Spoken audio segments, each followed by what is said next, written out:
Mark Carney appears to me to be a sensible and pragmatic bloke, and with any luck, that'll change. What about the US? Geez, where to begin?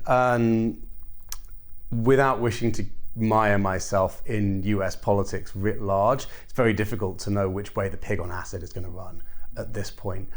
I think that the policy that they appear to have settled on by default, which is allowing the whole thing to be governed by FDA enforcement discretion, has been shown not to work. And the American media ecosystem has done what it does best, which is churn out pointless clickbait that essentially misleads people.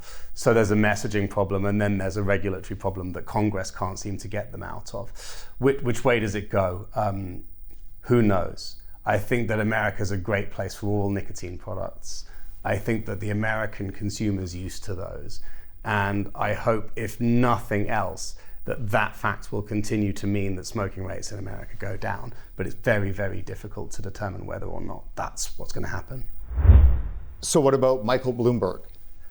So often I like to think of the other side as people who mean well but are misguided. But with Michael Bloomberg, I'm finding that an increasingly difficult position to maintain, because the facts are there and the facts have been there for a very long time. Without getting into a personal slanging match, I think that any good that he is doing with the WHO in other areas, in infectious disease, for example, is probably being wiped out by the harm he is doing by supporting the demonization of safer nicotine products. Is he doing it, say, from a religious fervor?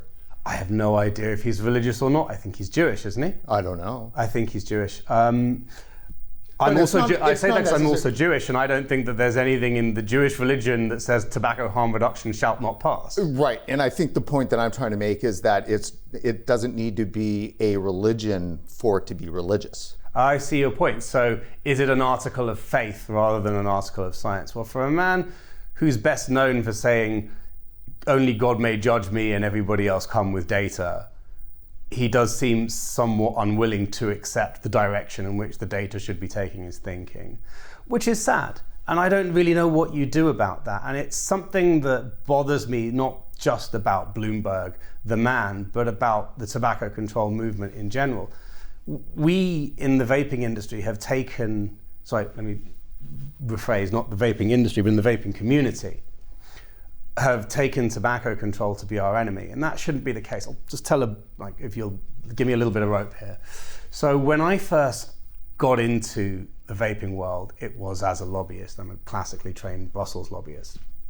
And I was working for the E-Cigarette Industry Trade Association, which was the British association at the time that was trying to prevent an EU-wide ban on vaping products.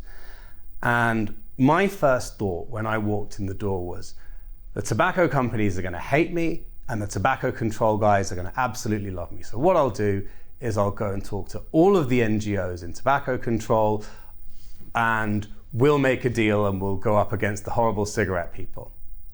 That is not what happened. I did not even get into those doors. I was immediately tarred with, you are part of the tobacco industry. I barely even met a tobacco industry executive at that point in my life. And that was when I started to realize that not everything in this world makes sense. And now when I talk to people who are coming into the space, the first thing I say to them is, don't wait for it to start making sense, because it's not going to.